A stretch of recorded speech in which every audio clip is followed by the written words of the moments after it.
What if the world isn't as empty as it seems? What if something is watching, not from the stars above, but from the shadows in between the trees? Since the beginning of time, humanity has told stories of things that lurk just beyond the light, creatures that slip through the cracks of the known world. In the misty forests and along the edges of civilization, legends are born and whispered, passed down from voice to voice. Some tales fade with time. Others grow stronger, rooted in tradition, fear, and the unshakable sense that we are not alone in the woods.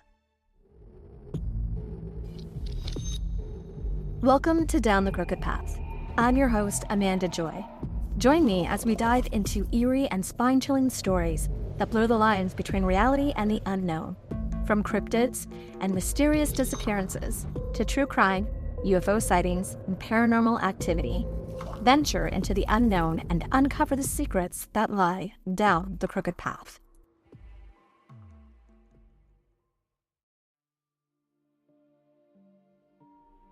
Across generations and cultures, these beings have gone by many names. Wild men, forest giants, hidden ones.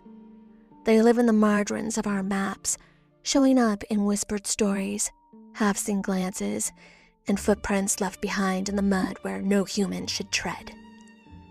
Despite the occasional photograph, footprint cast, or shaky video, they remain stubbornly elusive. Some say they've been captured, at least momentarily.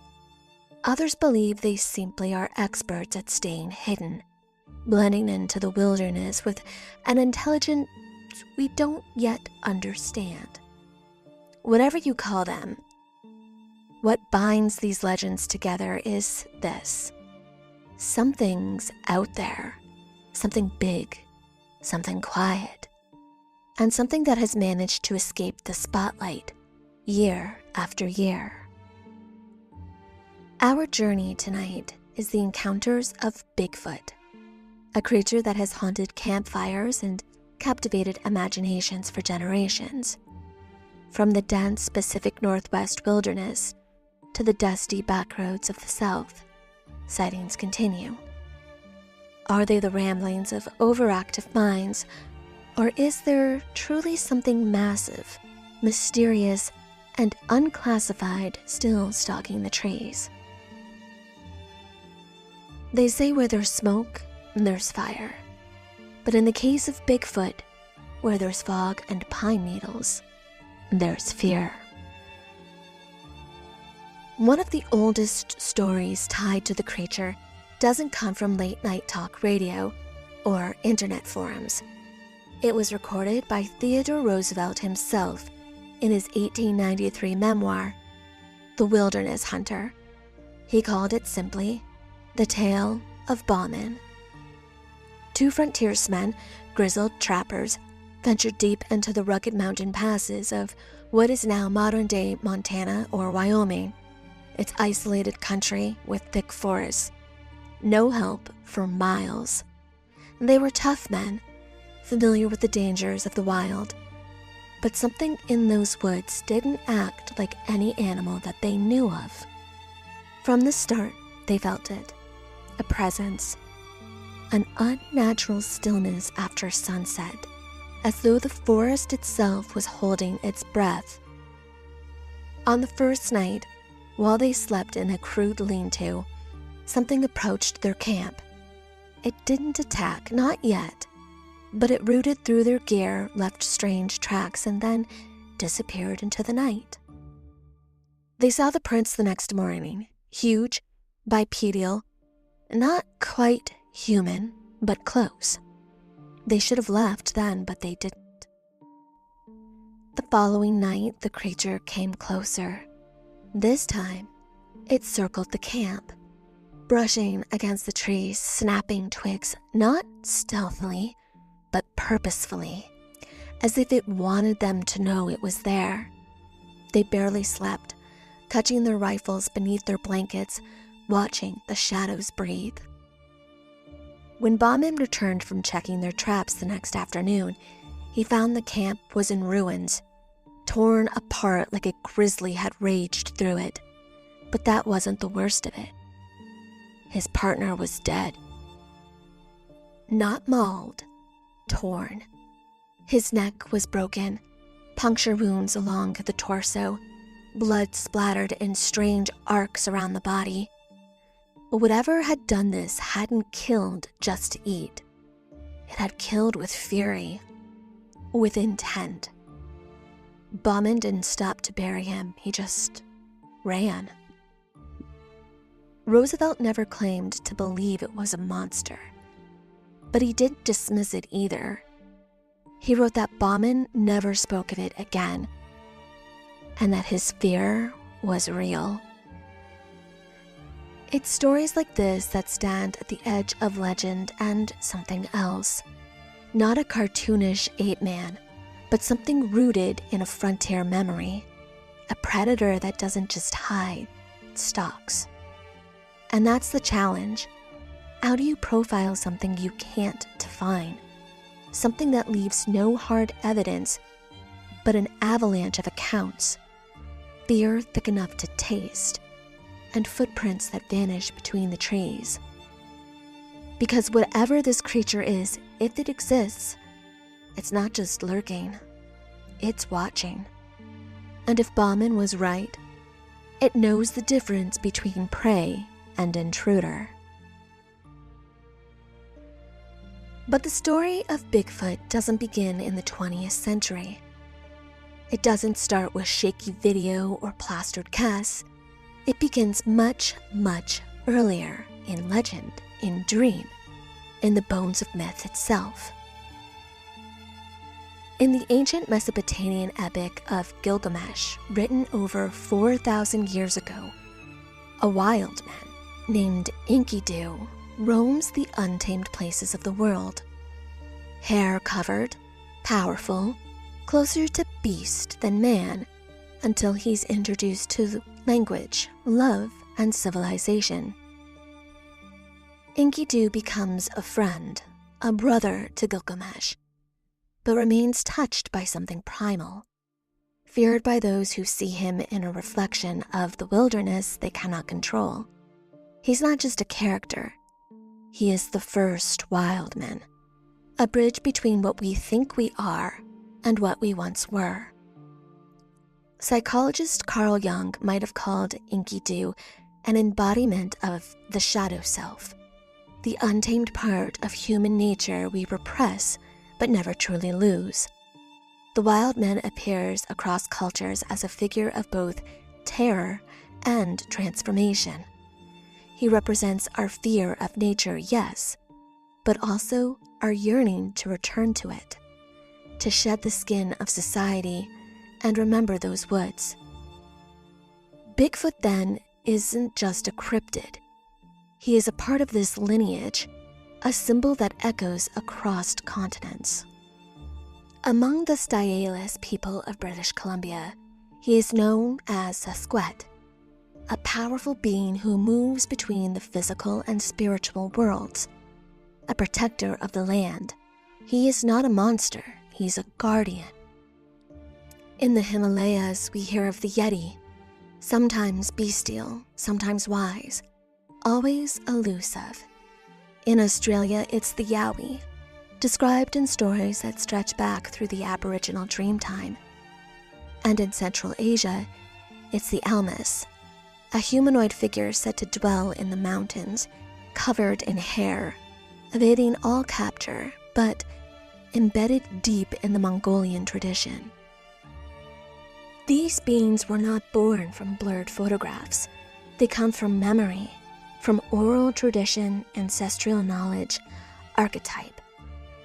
Across the globe, without contact, cultures conjure a shape, tall, wild, walking like a man, but untouched by man's world. But sometime around 1958, folklore left the fireside and planted a foot firmly in the modern world. It happened in the dense logging country of Northern California. in a rugged, remote region near Bluff Creek. That year, a road construction crew had begun working deep in the woods. Men who knew the land, animals, and the signs of trouble. But one morning, bulldozer operator Jerry Crew spotted something strange pressed into the soft earth near their equipment. Massive tracks, human-like but impossibly large. Each footprint was about 16 inches long, sunk inches into the soil, very deep. It wasn't just a prank or a smudge. Whatever left those prints was heavy, bipedal, and walking with clear, deliberate strides. The tracks continued through the bush, pacing along the construction route before vanishing into the trees. Crew was unnerved, but instead of brushing it off, he took action. He returned to camp, mixing plaster, and made a cast of the print, one of the first documented pieces of Bigfoot evidence ever shared publicly. He brought the cast to the office of the Humboldt Times, a small local newspaper in Eureka, California. The story ran with the headline, "Giant Footprints Found," and deep in the article, a new name appeared. The reporter jokingly dubbed the mysterious creature Bigfoot. The name stuck, and so did the story. Almost overnight, that word, Bigfoot, leapt out of California and into the national spotlight. Wire services picked up the article. Reporters began calling local law enforcement and forestry workers. Bluff Creek became a hotbed for curious seekers, journalists, and amateur monster hunters. And for the first time in American history, the image of a massive, upright, hairy creature, not myth, not spirit, but possibly flesh and blood, began stalking the collective imagination. Then came the twist. Years later, the family of logger Ray Wallace, one of the men associated with the 1958 work crew, claimed that Ray had staged the prints as a prank. After his death in 2002, relatives revealed what they said were the original wooden feet, large, crudely carved wooden cutouts that could be strapped to boots. According to the Wallaces, Ray had been laughing about the hoax for years behind closed doors. He had never intended it for it to blow up the way that it had. But was it really a hoax? Some skeptics accept the Wallace confession outright, dismissing the entire 1958 incident as a tall tale gone viral. Others, though, remain unconvinced. The depth of the tracks, the gait pattern, the numerous sightings and strange sounds that followed. Could one man, even with oversized wooden feet, orchestrate all of that, including reports of vocalizations and sightings miles from the construction site? Whether or not Ray Wallace faked those tracks, one thing is certain. By the time he confessed, the legend had outgrown him and had become folklore. But not the kind whispered around tribal fires or carved into rock walls. This was folklore in real time, made for flashbulbs and television screens. A new kind of myth, one made from plastered casts and late-night interviews, radio broadcasts, and grainy 8mm films. The name Bigfoot was now etched into pop culture. And in that moment, the wild man archetype, the one who lurked in cave paintings, in sacred oral tradition, in the shadowy woods of the collective unconscious, stepped out of the myth and into the modern wilderness. Not vanished, not forgotten, just renamed. And the footprints? They kept coming. It was October 20th, 1967, nearly a decade after Jerry Crew's footprints, and once again, the mystery returned to Bluff Creek. This time, it wasn't a cast or photograph. It was film. Amateur filmmakers and rodeo men Roger Patterson and Bob Gimlin were on horseback coming through the dense wilderness of Northern California with a borrowed 16mm camera. Patterson, a self-described Bigfoot enthusiast, had read the accounts, seen the tracks, and wanted proof. And then, according to their story, they got it. The creature appeared near a sandbar about 25 feet away. It walked upright, covered in dark hair, arms swinging low, head slightly turned. Patterson scrambled off his horse and ran towards it, with the camera already rolling. The resulting footage, just under a minute long, became one of the most examined and hotly debated pieces of cryptid evidence in history. Frame 352. That's the image everyone remembers. The creature mid-stride, turning its head, one arm swinging back, and for a brief second, a face that looks almost curious. Believers named her Patty. Skeptics called it a suit. But the arguments go far deeper than costuming. Gait and biometric mechanics have become central to the debate. Analysts have noted that Patty's movement doesn't match typical human stride. Her arms are disproportionately long, and her posture slightly stooped, her legs extended. Particularly, the way her foot lifts and lands does not resemble a person in a costume. Some researchers argue that the subject's walk shows a complaint gait, something seen in non-human primates, with soft knees and a loping, weight-distributed motion that would be difficult to fake without extensive biomechanical understanding. Patty's muscle groups seem to move independently beneath the fur, especially in the thigh and shoulder regions. Skeptics point out that high-quality suits were being crafted for Hollywood even in the 1960s. But many costume experts argue that the complexity of the motion and the illusion of the mass and weight exceeds what anyone had available at that time. And there is also the frame rate argument. Patterson's camera filmed at approximately 16 to 18 frames per second, depending on how tightly the spring was wound. When playback speed is normalized, the subject's movements appear neither sped up nor slowed down. They look, in fact, unnervingly natural, more human than a bear, more primate than a man. And of course, there have been debunking attempts. Several individuals claiming to be the person in the costume have come forward, most notably a man named Bob Harmonious.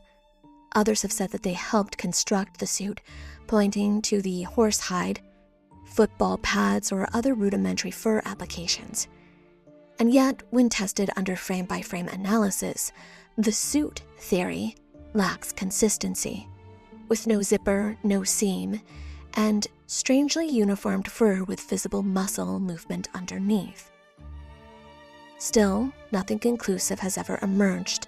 No costume, no confession with evidence, no second take, and yet, no body. For some, that's enough to dismiss it all. But for others, the absence of closure is exactly what keeps this film alive. Culturally, the Patterson-Gimlin film became sacred text. It was passed from reel to reel projectors in basement meetings of amateur cryptozoologists, to VHS tapes with scribbled labels like "Do Not Erase," to digital remasters that smooth the grain, but not the mystery. Patty became the face of Bigfoot. The stride, the turn, the dark gaze under the tree canopy. It all felt different than folklore. She wasn't just feared, she was studied. And the most striking of all, she didn't run. She walked calmly away, as though she'd seen us many times before. Whether hoax or history, the Patterson-Gimlin film marks the moment that modern Bigfoot stepped not just out of the shadows, but straight into legend. Not a whisper, not a track, but an image you can't quite forget. And ever since, every blurry frame, every reported sighting, every plaster cast in the woods has been measured against one thing: the figure that walked past a California sandbar in 1967 and looked straight into the lens. There is a place along the southern edge of Mount St. Helens where the trees seem to lean in a little closer than they should.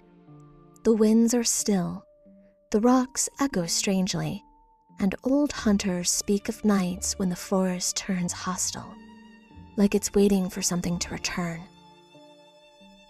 It was 1924, and Fred Beck and 4 fellow miners had set up camp near the edge of a deep ravine in southwest Washington, a jagged cut in the wilderness that would later be known as Ape Canyon. They were prospecting for gold, half a day's ride from Mount St. Helens, when odd things started to happen. Strange cries echoed through the trees at night, not wolf, not coyote, and certainly not human. Rocks were hurled into the canyon from high above, and one morning, Beck claimed that they spotted a creature standing upright on the ridge, tall, hairy, and watching them. It was in that moment, Beck said, when instinct overrode doubt. One of the creatures was perched high on the canyon wall, watching them in daylight. It wasn't just curiosity in its stance, it was awareness. And Beck, driven by some mix of fear and frontier logic, raised his rifle and fired. The figure tumbled back from the ridge and vanished into the brush below. But they didn't go down to check. That night, the forest answered.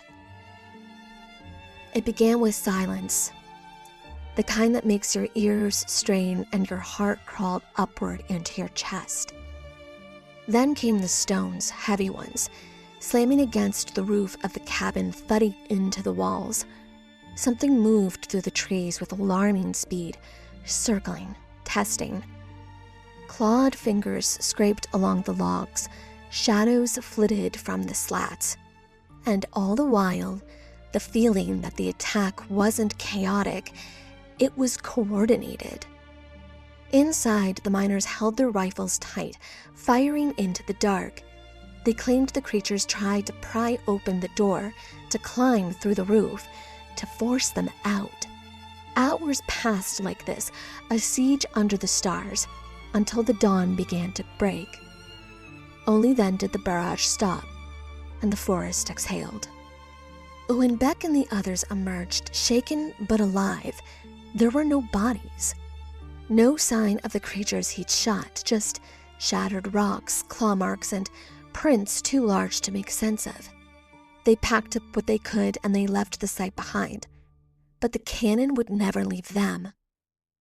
Beck would later call them mountain devils.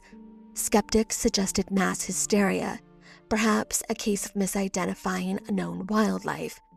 Fred Beck stood by his story until his death. This is where Paul Freeman comes in. A U.S. Forest Service patrolman in Washington's Blue Mountains, Freeman was methodical, quiet, and not given to exaggeration. In 1982, he stumbled upon a set of deep, wide tracks in the Walla Walla region. But these weren't just footprints. They included dermal ridges, visible toe definition, a step pattern that suggested something massive, bipedal, and unusually heavy. He returned again and again, finding new tracks, sometimes fresh, sometimes half-washed by rain. One sequence appeared to show a large adult moving beside a smaller one, possibly evidence of a juvenile. For decades, Freeman's casts were studied by researchers and mocked by skeptics. Some called him a hoaxer. Others, including trained primatologists, said that the prints showed ridge flow and foot anatomy not easily fabricated. Then, in 1994, Freeman captured footage. Not a blurry blob in the trees, but a figure striding across a clearing, pausing, turning, just long enough for the video to be haunting. The footage is shaky, grainy, but to this day, many consider it the second most compelling Bigfoot videos ever recorded after Patterson and Gimlin. Freeman died in 2003, still convinced of what he saw. His journals are dense, his casts are still studied, and the Blue Mountains? Quiet, vast, and heavy with watchers. Then there's the San Juan Mountains, Colorado, 2023. A train passenger filming from an open window as the car curved around an alpine pass caught something on video. A tall figure, dark brown, crouching beside a slope, watching. When it stands smoothly and casually, it walks over to the brush without urgency, as if it had done the same thing many times before. The clip went viral within hours. Some dismiss it as a man in a ghillie suit. Others slowed it down, analyzing the stride, the way the figure stood without bracing, the odd fluidity of its motion. No clear face, no clear answer. But the terrain was steep and remote, and no obvious trail nearby. There were no follow-up reports, no physical evidence recovered, just the one video, with dozens of theories, and a new generation of believers drawn to the legend. Because that's what these stories do. They don't settle, they simmer. Ape Canyon, Paul Freeman's Blue Mountains, the San Juan Railway, different decades, different coasts. Same silence before the movement of the trees, same motion when something stirs your animal brain and whispers, "You're not alone." If Bigfoot truly exists, it shouldn't just haunt campfire stories and out-of-focus videos. It should leave behind the hallmarks of biology, skin, hair, bones, blood. And yet, after decades of sightings, casts, and speculations, we are still left with the same persistent question. Where's the body? For believers, the answer might lie in the past, deep in evolutionary history. One of the most compelling scientific theory proposes that Bigfoot is a surviving branch of a prehistoric primate known as Gigantopithecus blacki, a massive ape that lived in Southeast Asia hundreds of thousands of years ago. Based on fossilized jawbones and teeth, Gigantopithecus is likely 8 to 10 feet tall and weighed up to 1,000 pounds, making it the largest known ape that ever lived. Could it, or a closely related species, have crossed a prehistoric land bridge to North America and survived in secret? In theory, yes. The idea is tantalizing. A nocturnal, elusive primate, highly intelligent with behaviors that keep it one step ahead of detection. But here's the problem. We only have fossil evidence from Asia, no confirmation bones or artifacts from the Americas. Without physical remains, the Gigantopithecus hypothesis remains speculative, intelligent, intriguing, but unproven. Which brings us to an uncomfortable truth. Most Bigfoot sightings can be explained through misidentification. Many reports involve black bears, especially those seen walking upright, as they occasionally do, particularly in American Northeast and Pacific Northwest. Others involve shadows cast by swaying branches, fallen logs mistaken for figures, or distant shapes distorted by fog, adrenaline, and expectation. There's even a name for this phenomenon: pareidolia, the brain's tendency to find patterns or faces in bodies where none exist. There are a few more exotic claims, physical evidence that, if true, would turn the debate upside down.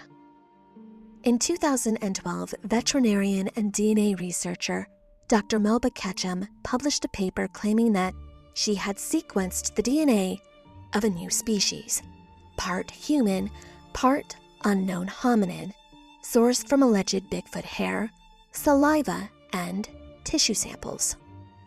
Her team declared that Sasquatch was a human hybrid, with mitochondrial DNA pointing to modern humans, and nuclear DNA suggesting something novel. The scientific community responded with silence, and then skepticism.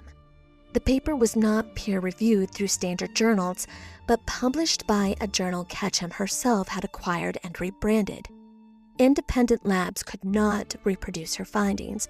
Critics pointed to contamination, questionable sourcing, and faulty methodology. And yet her results are still widely cited in believer circles, sometimes not for their own conclusions, but for the fact that someone had tried to run the DNA at all. Even the FBI once took a look. In the 1970s, the Bureau analyzed a strand of hair submitted by cryptozoologist Peter Byrne, one of the original Bigfoot hunters. The results? The hair sample belonged to a deer. The file remained sealed until 2019, when the FBI publicly acknowledged its involvement, not as part of an official investigation, but as courtesy to Byrne, in the interest of science. So why, after all these years, does mainstream science remain skeptical? Because science relies on repetition, on physical evidence that can be observed, measured, and reproduced, and Bigfoot, elusive as ever, leaves behind no bones, no bodies, no verified feces, nests, or tools, no breeding population, no fossil record in North America to suggest that it was ever even here. For researchers, that absence is deafening. And yet the paradox remains. Thousands of eyewitnesses, prints, reports, footage, tales from nearly every culture on Earth. Is it all fiction? A mass cultural mirage? Or has something clever and perhaps astonishing managed to survive just far enough outside of the margins of modern understanding? The next question then isn't just whether Bigfoot exists. It's whether science, as we know it, is equipped to catch a legend that spent centuries refusing to leave a body behind. In a world stitched together by satellites and maps, why does the figure of a towering, hairy giant still move among our shadows? Because belief isn't always about proof. Sometimes it's about reflection. Bigfoot, in all of his shifting shapes, protector, predator, pariah, is less a creature of the woods and more a creature of human psyche. He stands just beyond the firelight, not because we're afraid to look closer, but because some part of us wants him to be there. He is the protector of untouched lands, a silent witness to what the forests once were, before roads split them open and machines chewed them to stumps. He is the punished outsider, the figure we cast out into the wilds when we could no longer understand him, a creature that didn't fall to adapt to civilization, but refused to. He is the eyes in the dark watching from the tree line when we dare not to step too far off the trail. Not malevolent always, but ancient, alert, a reminder that we are not kings of this world, not truly, that we may still be prey. Across millennia and across cultures, this figure repeats, the wild man, standing just outside the borders of villages and certainty. He is us, or rather, the version of us that never bowed to progress. The one who ran in the woods instead of the cities, untouched by economy, unchained by time. He lives off the land we've paved over, and in some parts of our collective soul, we both envy and fear him for it. Some psychologists see him as a projection of guilt, our subconscious grief for what we've done to the world. We are the ones who destroyed the forests, and yet we imagine someone still living in them, quietly, powerfully, and untouched, a ghost of harmony persisting where we could not. Others see belief in Bigfoot as some kind of mass hysteria, a social cognition passed through stories amplified by adrenaline, anchored by human error.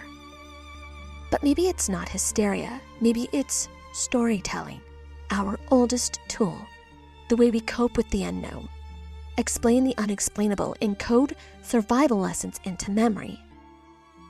In 2008, self-proclaimed Bigfoot hunter Rick Dyer and former police officer Matthew Whitten made headlines when they announced something astonishing. They had the body, a real physical specimen, 7 feet tall, over 500 pounds, covered in reddish-brown hair, stored in a freezer in Georgia. They presented a photograph, then another. They even held a press conference. The media swarmed, and within days, the Bigfoot community was in a frenzy. DNA samples were allegedly taken, along with tissue tests and photo analysis. Dyer and Whitten promised full disclosure. They said it was the discovery of a century, and then the freezer thawed. Inside was not an undiscovered primate, but a rubber costume filled with animal guts, a Halloween prop.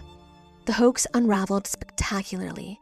Whitten lost his job, Dyer disappeared briefly, and the damage was done to cryptozoology and to serious Bigfoot researchers. But here's the thing. Dyer wasn't done. In 2014, he claimed again to have killed a Bigfoot in Texas and toured with another alleged body. He called the creature Hank. This time, he made money, charging people to view the body in a traveling trailer. When skepticism mounted, Dyer confessed once again it was fake, a costume-made prop. Why is this significant? Because discrediting the myth still perpetuates it. It showcases the desire for evidence, the need for tangible proof, and how one dramatic reveal can overshadow years of consistent testimony, eventually leaving belief slightly affected. If Rick Dyer embodies the tabloid spectacle of Bigfoot, film tells a different story, one shaped not by hoax, but by how we want the creature to feel. In 1987, Harry and the Hendersons gave us a kind Bigfoot, gentle, misunderstood, almost cuddly, a shift from predator to protector, where the wild man could become part of the family so long as we were willing to let him in. It softened the edges of the myths and introduced Bigfoot to a generation of children as something worth loving. Then came the darker turns. When found footage film horror, Willow Creek from 2013 returned to Blair Witch-style tension in the woods, echoing real-life encounters. Knocking, howling, the dreaded circling of a tent. Exists from 2014 took things a step further, portraying Bigfoot as vengeful, feral, and terrifying, giving the creature its own version of righteous wrath. Dozens of documentaries, from Discovery specials to indie investigations, kept fueling the fire, some earnestly, some sensationally. Today, Bigfoot exists in everything from quirky commercials to serious podcast series. He's a plush toy, a cryptid crypt keeper, a meme in cargo shorts. What then is our current understanding? The Bigfoot myth appears to be both evolving and diluting.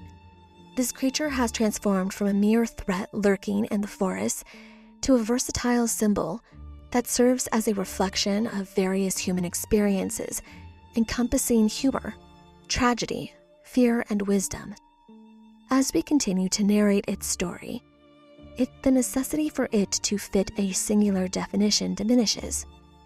Bigfoot has become a metaphor for isolation, the untamed wilderness, and what remains elusive in an otherwise well-charted world.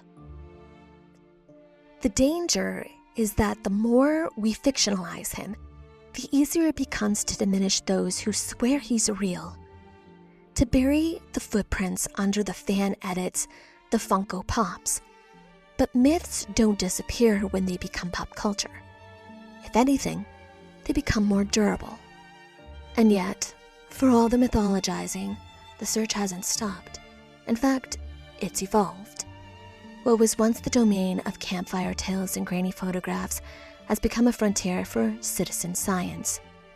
The Bigfoot Field Researchers Organization, the BFRO, has grown into the largest and most endearing network of amateur investigators and professionals alike, blending folklore with fieldwork. Founded in 1995, it operates as a decentralized collective of scientists, journalists, wilderness experts, and everyday enthusiasts, all united by a single question: what if the stories are true? Their work is grounded in a vast, meticulously maintained database of eyewitness reports, many of which are followed up with in-person investigations. These reports are categorized by credibility. Class A is for clear, close-range encounters, Class B for less definitive sightings, and Class C is for second-hand accounts, allowing patterns to emerge across geography and time. The BFRO expeditions are immersive and methodical. Teams venture into remote regions with a history of sightings, often camping for days or weeks. They use thermal imaging, audio recorders, and infrared cameras to capture anomalies in the dark. Some expeditions have yielded casts of large, human-like footprints with demeral ridges, while others have recorded vocalizations, long, mournful howls, and wood knocks that defy easy classification. In some cases, witnesses report being shadowed through the forest or finding structures of snapped branches woven into arches and shelters. A few encounters have even hinted at territorial behavior: rocks thrown at campsites, tents disrupted in the night, or the eerie sensation of being watched. But perhaps the BFRO's most significant contribution is its open source ethos. By encouraging public participation and transparency, it has transformed Bigfoot research from a fringe curiosity into a kind of grassroots science. Their work doesn't claim to have all the answer, but it insists that the questions are worth asking. Drones have become the new eyes in the sky, quiet, persistent, and capable of scanning vast, inaccessible terrain. Outfitted with thermal imaging cameras, they can detect heat signatures in dense forests, even in total darkness. Some expeditions have captured fleeting, unexplained figures, tall, bipedal, and moving with uncanny speed. Others have recorded sounds that mimic human speech but don't quite match any known language. These tools don't just collect data, they challenge the narrative. They force us to ask whether the line between myth and biology is as clear as we once believed. Because if Bigfoot is out there, it's not just a relic of ancient fears. It's a creature that has adapted to our surveillance and our technology. And if it isn't, then what are we seeing? And what are we hearing? The US government has, at times, shown quiet curiosity when it comes to Bigfoot. In 1976, the FBI unexpectedly analyzed hair and tissue samples submitted by prominent researchers. The results came back as deer, but the mere fact that the FBI opened a formal inquiry and archived it until it was declassified decades later has raised some eyebrows. This wasn't the only official acknowledgement.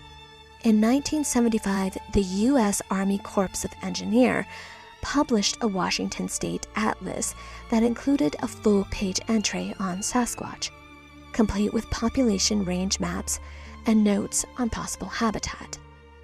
The entry was reviewed and approved by state and federal agencies before publication. It was treated as a working biological possibility, not dismissed as fantasy. Far from government offices and lab reports are darker, more ambiguous zones, places like Area X. Nestled deep in the Washita Mountains of Oklahoma, this site has been studied for over 2 decades by the North American Wood Ape Conservancy. Though not officially affiliated with any branch of the government, its remoteness, controlled access, and the secrecy of its expeditions have earned it a reputation. Here, researchers have documented stone-throwing incidents, captured unexplained vocalizations, and recorded visual encounters with large bipedal figures. They've employed night vision optics, thermal surveillance, and even self-taking darts in an effort to gather scientific proof. Still, no definitive evidence has emerged, only more questions. The most controversial stories, however, involve military intervention in remote wilderness areas. Scattered reports suggest that certain regions with a history of sightings have suddenly become inaccessible, closed off under the guise of environmental risk or national security. Veterans have quietly described strange encounters during field exercises, enormous figures moving through dense brush, eerie vocalizations in the night, or unsettling sensations of being watched. Some point to historical accounts during the Vietnam War, where both American and Vietnamese soldiers reported interactions with large, unknown primates, known to them as the people of the forest. Casts were made and investigations were launched, and then silence. There's a theory, persistent and unsettling, and impossible to shake, that the U.S. government isn't just aware of Bigfoot. It's in possession of one. Somewhere in a cold, sealed facility, a specimen lies preserved, its existence classified, its biology studied in silence. Others will go further, claiming that a living Bigfoot has been captured, being held in a black site far away from public view. The reasons vary: national security, scientific secrecy, or the fear that such a discovery would upend everything we think we know about evolution, intelligence, and our place in the natural order. One of the most popular stories comes from the 1999 Battle Mountain fire in Nevada, where the wildland firefighters allegedly encountered a badly burned, non-human creature. In early August of 1999, a massive wildfire swept through the arid brushlands near Battle Mountain, Nevada, consuming over 180,000 acres of federal land. It was one of the largest fires in the region that year, and it drew hundreds of personnel from the Bureau of Land Management, the U.S. Fish and Wildlife Service, and the Department of the Interior. Among them was an anonymous government employee, trained in the emergency medical response, who would later report something extraordinary. According to his accounts, during the height of the blaze, firefighters spotted a wounded creature moving on all fours through the smoke. At first, it was mistaken for a bear, but as it drew closer, its form became clearer.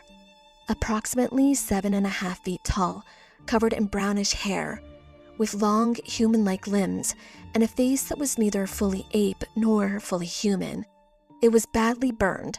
Second and third degree burns covered nearly half of its bodies, including its hands, feet, and torso. The creature didn't resist. In fact, it appeared to understand that the humans were trying to help. It was tranquilized, then treated on-site by a veterinary and medical doctor. Witnesses described it as responsive to touch, especially from a young Native American woman who gently comforted it. It made low vocalizations, moans, grumbles, but no recognizable language. Its odor was described as musky. Its hands had opposable thumbs, and its eyes were expressive, tracking movement and showing what some would describe as pain, fear, and awareness. Within hours, the situation escalated. A utility truck, not an ambulance, arrived to transport the creature, likely to avoid drawing attention. Around 20 to 25 people were present during the incident, all of whom reportedly were ordered to remain silent. No official records were filed, no press release.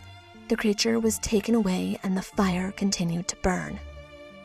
Witnesses who later contacted the BFRO under strict anonymity expressed deep concern, not just for the creature's well-being, but for the cover-up he believed he was unfolding. He feared that the being would be studied in secret or worse, disposed of. He described the experience as something that shattered his understanding of the natural world. To this day, no official agency has ever acknowledged this event. From the forests of the Pacific Northwest to scorched forests and fields in Battle Mountain, the footprints of Bigfoot, real or imagined, have wandered deep into our collective curiosity. Each story, each sighting, each whispered encounter seems to raise more questions than answers. Are we simply chasing shadows in the woods, or unraveling a truth too wild for polite society to accept?